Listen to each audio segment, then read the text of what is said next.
네, 한 나라의 국력은 그 나라가 우수한 인재를 얼마나 많이 보유하고 있는지로 평가됩니다. 미국과 일본 등 선진국들이 인재 양성에 국력을 집중하는 이유가 여기 있는데요. 이 선진국 문턱에 진입한 우리나라 역시 진정한 인류 국가로 도약하기 위해선 과학기술을 통한 창조적 발전 전략과 함께 우수한 인재 양성이 절실합니다. 인물 포커스, 오늘은 우리나라 최고 수준의 과학 영재를 양성하는 한국과학영재학교의 정윤 교장을 모시고 말씀 나눠보겠습니다.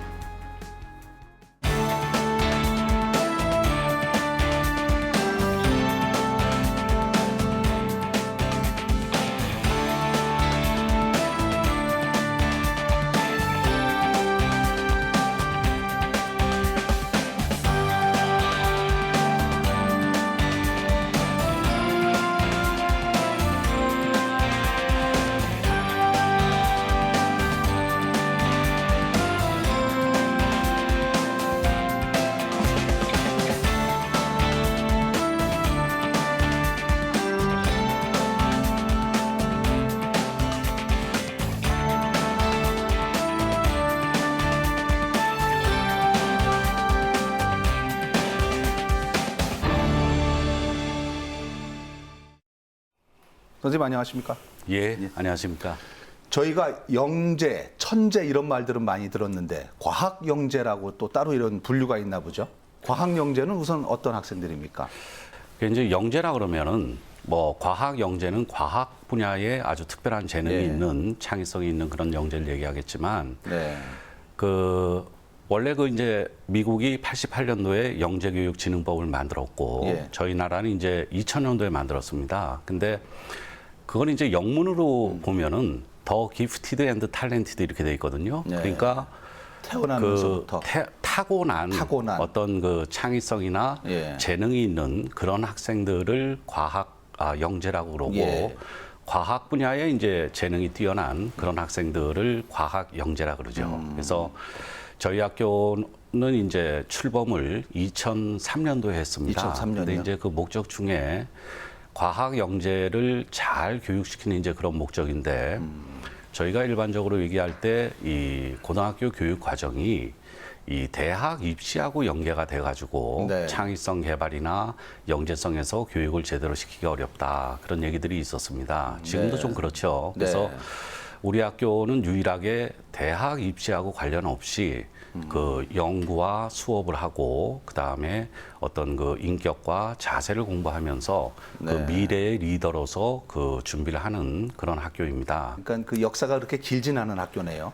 예, 우리나라에서 그 영재 교육을 시작한 지가 10년이 됐고 예, 그러니까 예. 올해가 과학 영재 교육 네. 그 출범 10주년이 예. 되는 해입니다. 이 카이스트 부설이라고 하니까는 카이스트가 이제 정부에서 이렇게 지원을 해서 학생들을 만드는 대학 과정 또는 예. 대학원 과정도 있긴 하지만요. 그건데 이제 한국과학영재학교는 그 고등학교 과정이라고 봐도 되겠네요. 정부가 지원하는.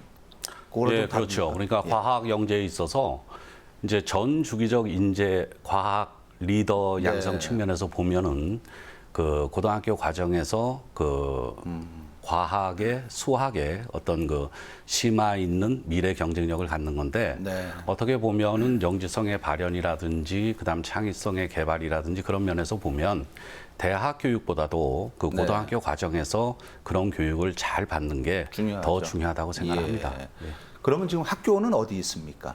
학교는 부산에 있습니다. 부산에요? 부산에 있고 아. 한 학년의 학생은 약 한 150명 정도 됩니다. 150명. 예. 그럼 전체가 3학년 과정이니까 한 450명 예, 되네요. 그렇습니다. 아, 선생님은 몇 분이 계시나요?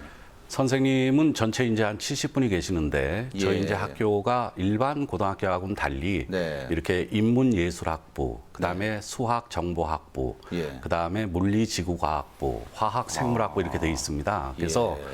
그 수과학 선생님들이 한 50분 되시고 예. 그다음에 인문예술학부에 한 20분이 계십니다. 그래서 저희들은 꼭 이렇게 수과학의 영재라 그래서 수학 과학만 시키는 게 아니고 네. 저희가 철학이라든지 미술이라든지 음악이라든지 뭐 세계사 이런 걸로 해서 융합 교육도 많이 시키고 저희 학생들이 뭐 동아리나 체육 활동 같은 것도 열심히 잘 하고 있습니다. 요새 이제 전인 교육 시대라 그러니까 뭐 이 과학만 잘해서는 또 그렇게 국가가 필요로 하는 인재가 되기에는 한계가 있으니까 그런 인문사회 쪽도 같이 이렇게 통합적인 교육을 하신다는 그런 말씀으로 봐도 되나요? 그렇죠. 그러니까 이제 요즘 그 세계가 요구하는 리더는 예. 어떻게 보면은 똑똑한 인재보다는 그렇죠. 슬기롭고 지혜롭고 착한 인재를 요구를 합니다. 예. 그래서 저희 학생들이 물론 과학 분야에 앞으로 그 글로벌 리더가 되겠지만 그걸 준비하기 위해서는 물론 제일 중요한 거는 그 과학 분야의 전문성이고 그다음에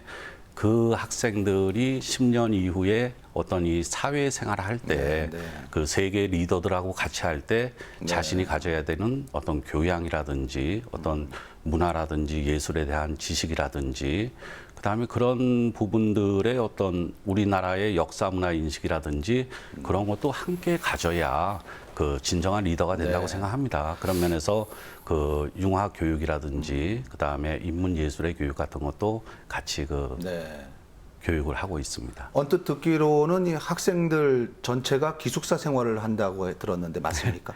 그렇죠. 전원 기숙학교입니다. 기숙학교고, 전체가요? 예, 전체가 그렇고 한 달에 한 번만 예. 그 외출을 하고 있습니다. 물론 집에 갔다 오거나 뭐. 예, 그렇죠. 근데 물론 주말에 이제 그 연구 활동이라든지 그 국제반 활동이라든지 그다음에 지역의 봉사 활동이라든지 체육 활동 같은 것들이 많이 있고 예. 기본적으로는 뭐 자기가 해야 되는 그 연구 과제가 있기 때문에 주말에도 뭐 수업 강의를 안 듣는다는 거지 그 학교 어떤 생활은 똑같이 하고 있습니다. 그럼 아까도 이제 언뜻 들어보면은 그 선생님들이 75분이시라 그랬잖아요. 굉장히 많은데 그러면 한 선생님이 학생 몇 명 정도가 되나요?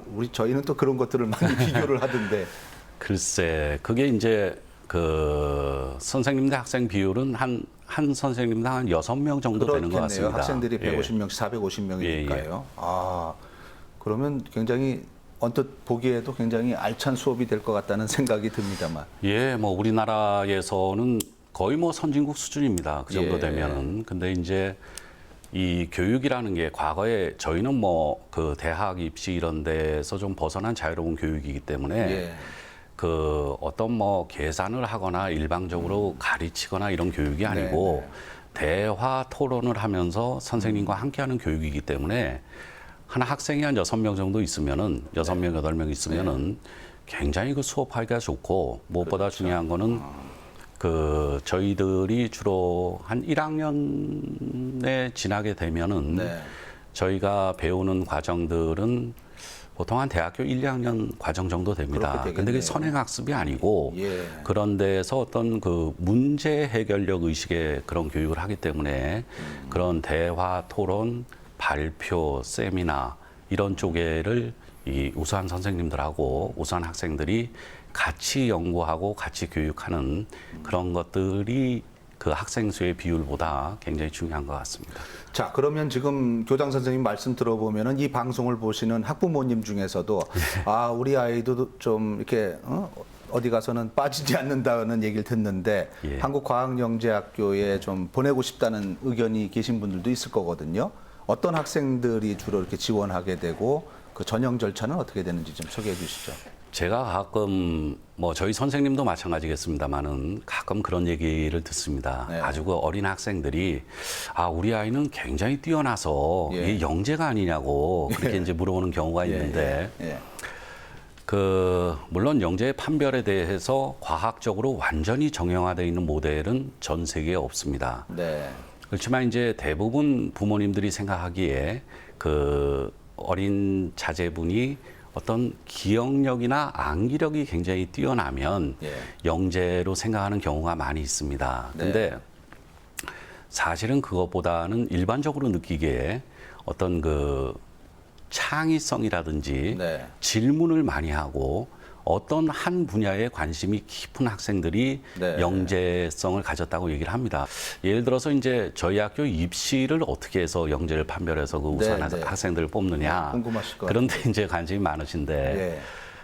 제가 뭐 입시 상황이기 때문에 자세히는 말씀 못 예, 드리고 이제 3단계로 해서 뽑습니다. 3단계요. 예. 근데 첫 번째는 그 학생이 그동안 한 어떤 학업 성취도 하고 자기의 어떤 경험과 특성을 포함한 자기 자신에 대한 어떤 소개. 그다음에 이제 세 번째는 학교에서 이제 선생님이 그 학생을 관찰한 그런 것들을 제출받아 가지고 네. 그런 부분을 우선 검토를 하고 평가를 합니다. 네. 이제 영재라 그래도 그동안 이제 저희 학교 경우에는 물론 중학교 1학년, 2학년 학생들도 들어오지만 그 중학교 때 자기가 거둔 학업 성취도도 수과학 분야의 그 중요한 요소 중에 하나입니다. 네. 그다음 두 번째 창의적 문제 해결력 평가라는 그런 지필고사를 보는데요. 과학은 떨어지더라도 수학에서 월등한 능력을 보이는 또 수학이 좀 떨어지더라도 과학에서 월등한 능력을 보이는 그런 학생들을 주로 입학을 시킵니다. 그리고 3차가 되게 되면은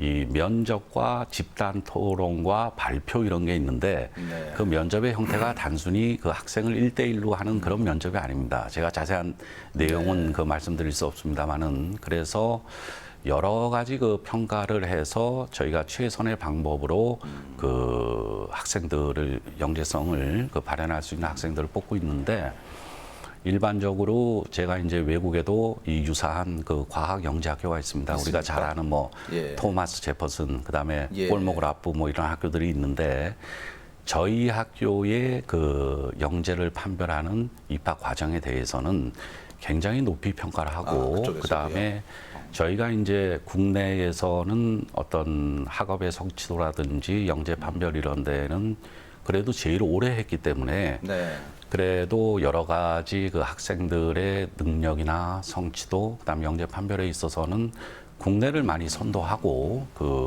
좋은 모델이 되어 가고 있다고 생각을 하고 있습니다. 예. 지금 보면은 이게 단순한 암기식 수업을 받은 학생들은 이 전형 과정을 통과하기가 원천적으로 힘들겠다는 생각이 드네요. 예, 그렇습니다. 우리 과정을 우리는 다른 측면에서 영재성을 평가하고 그런 면에서 재밌는 정확하거나 그런 얘기는 아니지만 강남의 많은 학원들도 한국과학영재학교의 시험에 대비하기는 힘들다. 그런 얘기들을 하고 있다고 제가 들은 적이 있습니다.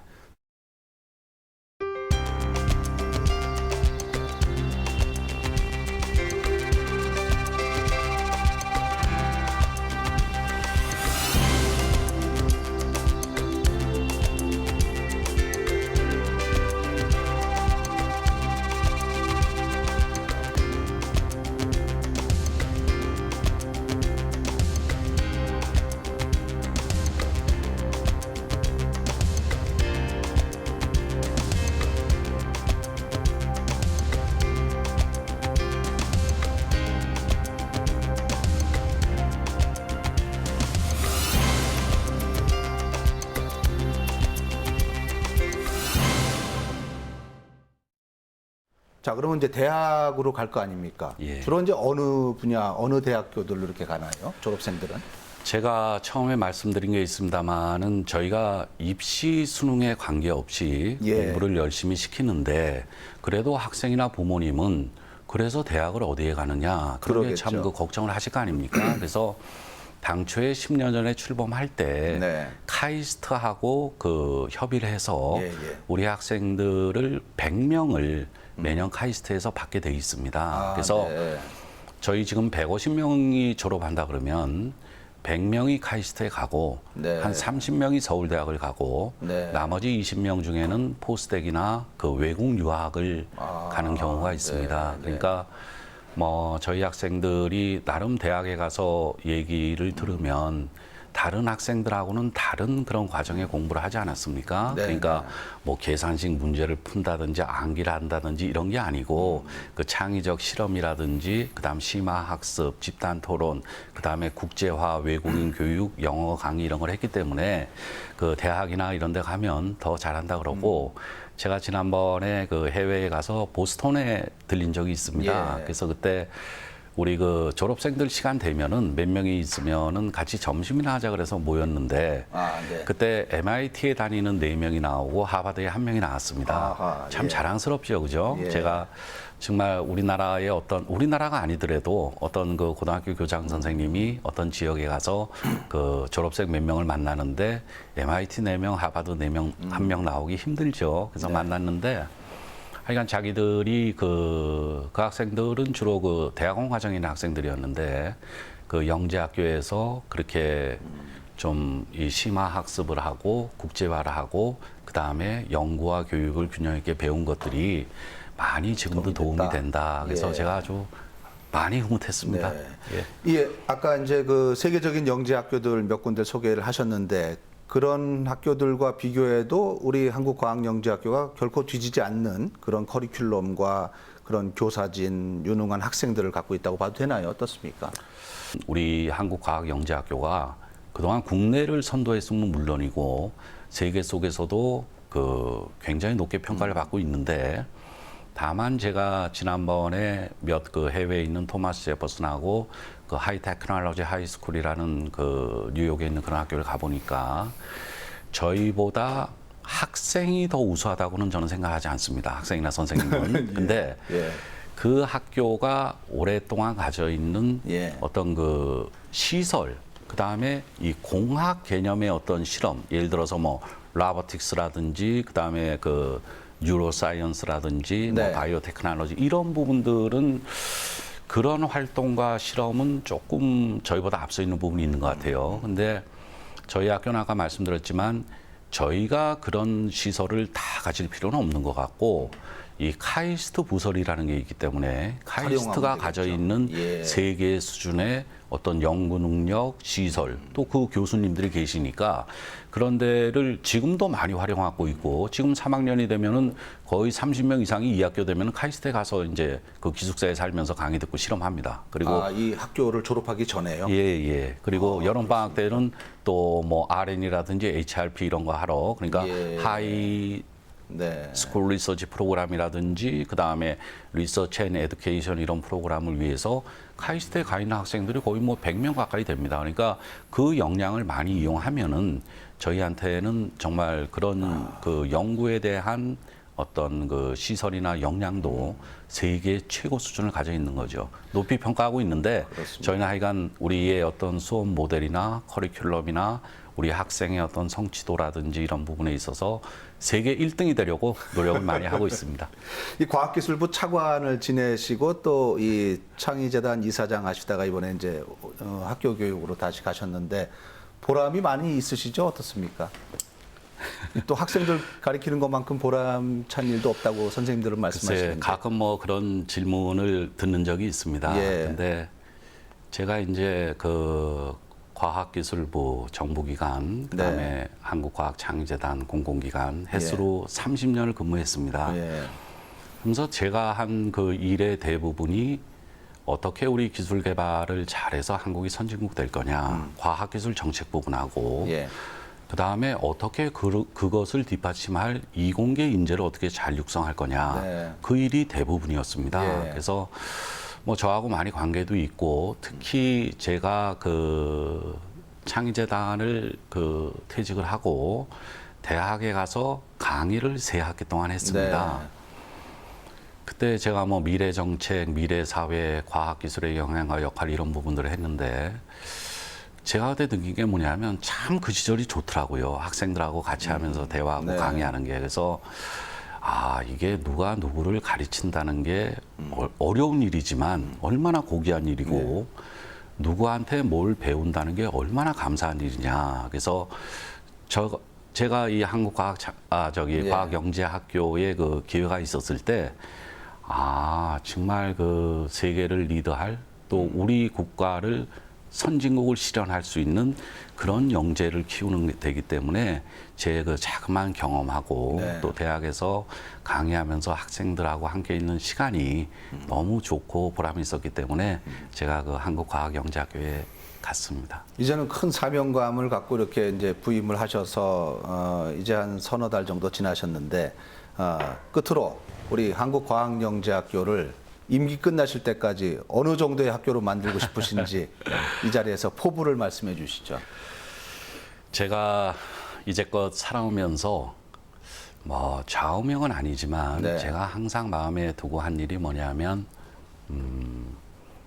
어떤 일이든 예. 자기가 닥친 환경과 여건에서 최선을 다하자였습니다. 최선을 다하자. 그러니까 예. 누구도 신이 아닌 이상 최적의 상태를 만들 수는 없습니다. 네. 그렇지만 최선을 다해 나가면 그거를 뭐 짧은 시간 내에 다 이룬다고 할 수는 없지만 네. 그런 정의 방향의 추세를 만드는 건 굉장히 중요한 것 같습니다. 맞습니다. 그래서 예.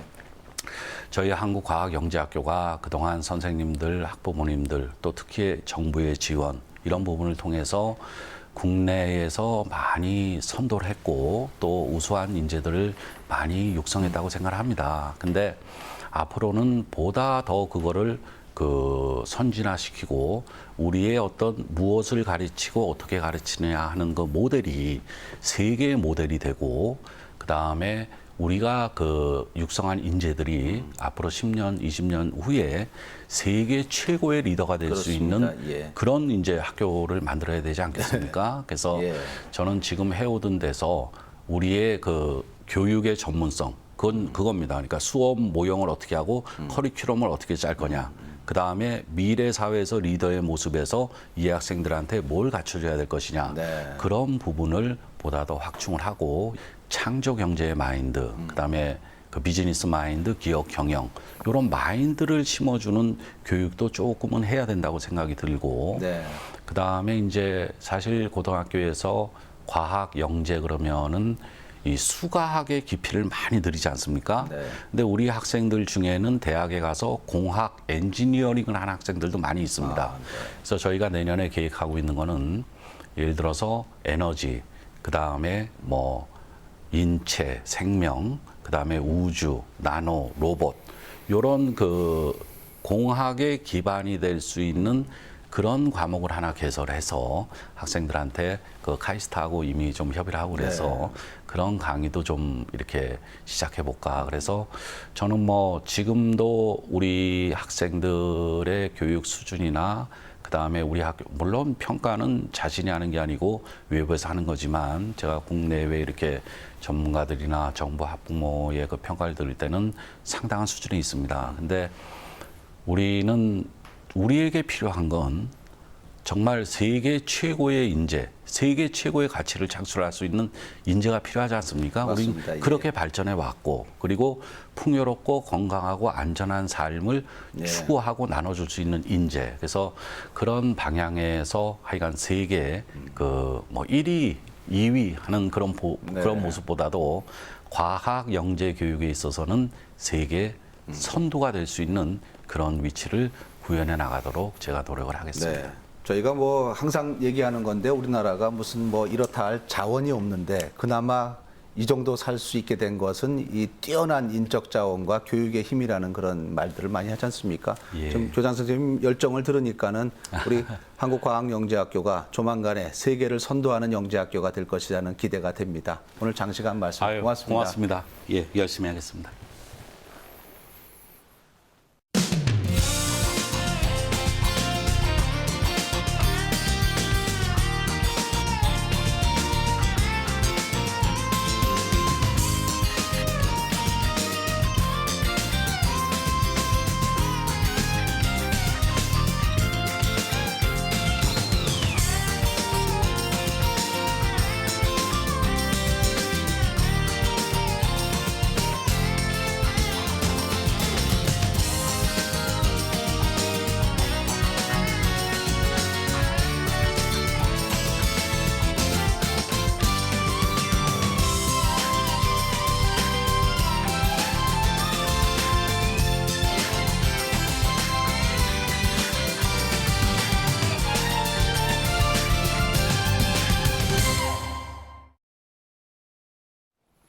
네, 한국 전쟁의 폐허 속에서 불과 반세기여 만에 우리가 세계적으로도 유례가 없는 급성장을 이룬 비결로 이 교육에 힘을 꼽는 분들이 많습니다. 이제 과학기술 강국으로 제2의 도약을 하려면 이 시대를 앞서가는 창의적인 인재가 필수적입니다. 창의적 인재로 쑥쑥 커가는 대한민국을 기대하면서 인물 포커스 오늘 여기서 인사드립니다. 고맙습니다.